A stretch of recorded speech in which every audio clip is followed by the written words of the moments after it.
안녕하세요. 뉴스는 하루가 멀다 하고 계속 분위기가 바뀌는 것 같습니다. 이창용 한국은행 총재, 어제 그제까지만 해도 물가가 오른다고 꼭 금리를 빅스텝할 건 아니다라고 얘기했지만 지금 와서는 분위기가 또 바뀌어져 있습니다. 물가가 꺾일 때까지 금리를 인상하겠다라고 합니다. 무슨 얘기입니까?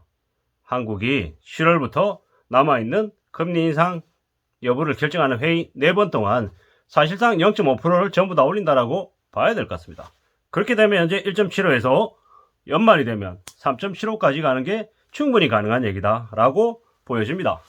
미국은 어떻습니까? 미국은 지금 1.75인데 똑같이 4번의 금리 인상 회의에 7월 달에 0.75 올려서 2.5를 만들고 나머지 3번 동안 0.5% 해서 4.0을 간다라는 얘기가 되게 파다합니다. 그렇게 되면 2022년 연말 기준으로 봤을 때 한국이 3.75, 미국이 4.0이 되는 놀라운 일이 벌어집니다. 한미 금리 역전은 발생될 수밖에 없다라는 거죠.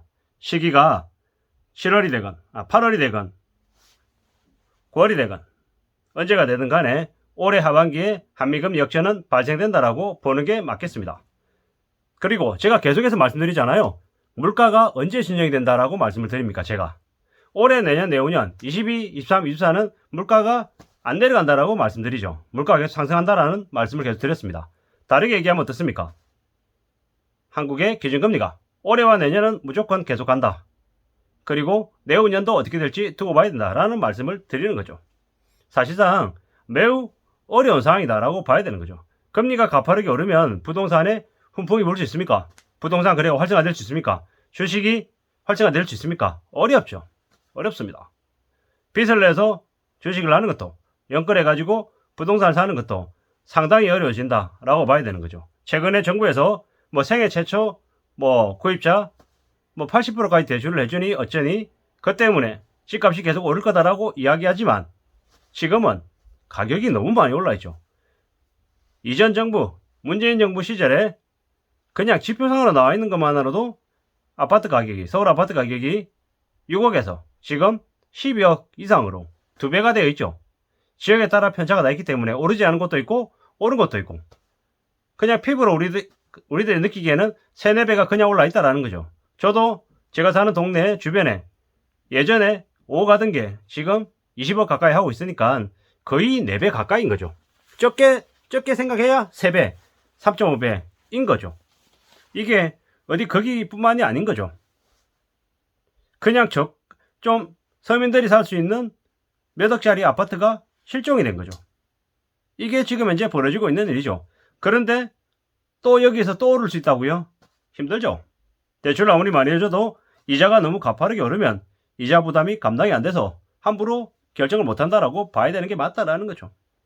물가는요.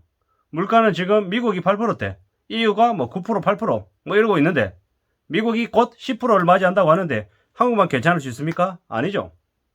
한국이 지금 한 5% 중후반이잖아요. 불과 1년 전만 해도 2.2%대, 1, 2%대, 2% 중후반대였던 것 같은데 동기간 전년 시기에 말이죠. 꽤나 지금 계속 안 좋아지고 있다라고 봐야 되는 거죠. 이런데 지금 이제 정부가 제대로 대처를 하고 있냐? 아니죠. 제대로 대처 못하고 있죠. 그저 공기업들 민영화시킬 분위기들만 계속 잡고 있죠. 그리고 뭡니까? 대기업들이 재재난법인가? 그거 관련해가지고 얘기하니까 그거 없애려고 수작 부리고 있는 그런 기득권들, 대기업들 위주의 정책만 펴고 서민들이 어떻게 살지, 서민들이 제대로 살지 못하는지 이런 거에 대한 관심은 매우 적은 것 같죠. 제 얘기가 그냥 쓸데없는 얘기고 그냥 기우이길 바랄 뿐인데 점점 더 지금의 정부가 이명박 정부, 박근혜 정부 시절처럼 좀 대기업 위주로 그리고 있는 사람 위주로 정책을 펼치는 것 같아서 좀 마음이 되게 안 좋습니다. 앞으로 한국의 경제가 어떻게 될까 매우 우려스럽죠. 한미금 역전이 발생되고 그러면 그로 인한 충격은 더 커질 수밖에 없다는 거죠.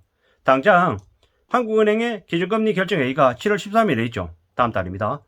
그러면 그 다음에 7월 26일 날 미국이에요. 또 8월 달에 8월 25일 날 또 한국이 하고요. 그 다음에 9월 달에 9월 한 20일쯤에 미국이 하고요. 미국은 7, 9, 11월, 12월입니다.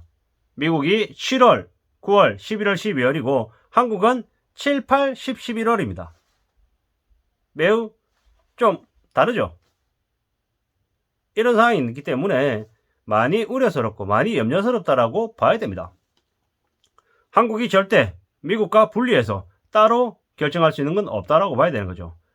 외화 보유고가 계속 줄어들고 있고 지금 상황은 점점 더 안 좋아지고 있습니다. 물가가 가파르게 오르고 있죠. 감당이 안 된다라는 거죠. 한국은행 총재는 물가의 정점을 올해 3분기로 예상했는데 올해 3분기가 가능할까요? 택도 없는 소리, 말도 안 되는 소리다라고 보시는 게 좋겠습니다. 물가의 정점은 올해가 아니다. 내년, 내후년 중에 오면 다행이다라고 생각해야 됩니다.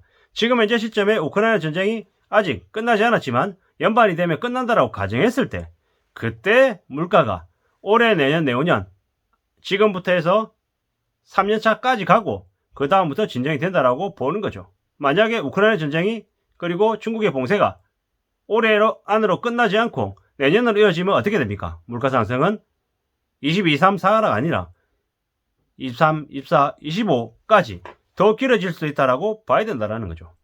지금 이 정도로 매우 상황이 안 좋고 심각하다라는 걸 절대로 잊지 말아야 되겠습니다. 지금은 많이 안 좋습니다. 물가가 2008년 3분기에 5.5%였습니다. 그걸 훌쩍 넘을 수 있죠. 물가가 6%대로 가는 건 금방이다라는 거죠. 이걸 현실로 봐야 되는 거죠. 한국은행은 7월 달에 0.5%를 올릴 수밖에 없다. 0.5% 올리면 금세 2.25%가 된다. 그리고 또 7월 20 며칠 날 미국이 기준금리를 0.75% 올린다. 그러면 7월 달에 한국은 2.25가 되고 미국은 2.5%가 되는 한미금리 역전이 당장 7월 달에 발생한다라고 봐야 되겠습니다. 한국은행 총재 계속 빅스텝 할지 말지 무조건 빅스텝 하는 건 아니다라고 자꾸 이렇게 발 빼고 있는데 개풀 뜯어먹는 소리다라고 봐야 되는 거죠. 계속 0.5% 올린다라고 봐야 되는 거죠. 근데 지금도 언론에서는 뭐라고 얘기하냐면 한국은행은 7월 달에 0.5% 올리고 2.25% 만들고 그 다음에 나머지 8, 10, 11월 달에 0.25%씩 올릴 거야. 그렇게 해서 연말에 3.0 만들고 끝낼 것 같아. 이렇게 얘기하거든요. 근데 그렇게 3.0 해버리면 어떻게 됩니까? 미국 기준금리 4%가 하는데 한국은행 3% 하면은 그냥 달러 갖다 버리겠다라고 얘기하는 거하고 똑같은 거죠. 절대로 3%로 커질 수 없다라는 게 제 의견입니다. 3.75까지 가도 많이 불안하고 많이 우려스러운 상황인 거예요. 그런데 3%를 간다고요? 미친 거죠. 제정신이 아닌 거죠. 물론 이렇게 되면은 연끌하고 비투한 사람들 어떻게 하라고? 그 사람들 죽으란 말이냐? 이렇게 볼 수 있기도 합니다. 근데 지금 연끌하고 비투한 사람들이 우선순위가 아니죠. 한국의 물가가 우선순위고 한국의 경제가 유지가 되는 게 먼저입니다. 그렇게 생각을 해야 되는 거죠. 함부로 욕심 때문에 빚진 비투, 연끌한 사람들, 그들 개개인의 선택에 대한 책임을 져야 되는 거죠. 7월 달에 한국의 빅스텝에도 미국이 0.75% 올리면 바로 금리 역전입니다. 이게 현실이죠. 외유치는 당연하고 주가 폭락하고 물가 상승하고 국가 신용도 하락하고 이런 상황에서 연끌이나 비투를 걱정해야 되냐고요? 아니죠. 나라를 걱정하고 제대로 성실하게 사는 사람들을 염려해야 되는 게 맞다라는 말씀을 드립니다. 지금은 절대로 괜찮지 않다. 지금은 안 좋다라는 거죠. 앞으로 부동산이 좋아질까요? 최소 4, 5년은 찬바람이 분다. 주식도 마찬가지라고 봐야 됩니다. 몇 억씩 빌려가지고 이자를 몇백 낸다. 이게 서민입니까? 아니죠. 투기한 투기꾼들이죠. 절대로 그들을 그냥 보통의 사람으로 생각하기는 어렵다라는 게 제 생각입니다. 빚낸 사람 걱정할 게 아니라 한국의 경제를 걱정하고 한국에 많은 성실히 사는 사람들을 걱정해야 된다는 거죠. 비투한 사람들, 연끌한 사람들 걱정하는 게 아니라 물가를 걱정하고 또 한국의 경제가 제대로 올라가지 않는 걸 걱정해야 된다는 거죠. 지금도 연끌한 사람들, 비투한 사람들 걱정 없답니다. 왜? 그거 다 계산하고 들어간 거랍니다. 안정된 시장 단일날이 길어가지고 이자집을 열어도 되고 금리 올라갈 때 대비해가지고 여유자금까지 갖고 있답니다. 그렇기 때문에 연끌한 사람들, 비투한 사람들 걱정할 필요 없습니다. 그들은 뭐라고 얘기하냐면 지금도 집 팔면 다 빚 다 정리된다고 합니다. 아쉬울 거 없다고 하니까 아쉬울 거 없는 비투, 연끌한 사람들 걱정보다는 한국의 경제를 걱정하고 나라의 안위를 되돌아보는 게 맞을 것 같습니다. 지금은 금리를 미국보다 덜 올리겠다라는 생각보다 안정적인 정책 운영, 물가를 잡는 정책이 더욱더 필요한 시기라는 말씀을 드리면서 마칠까 합니다. 감사합니다.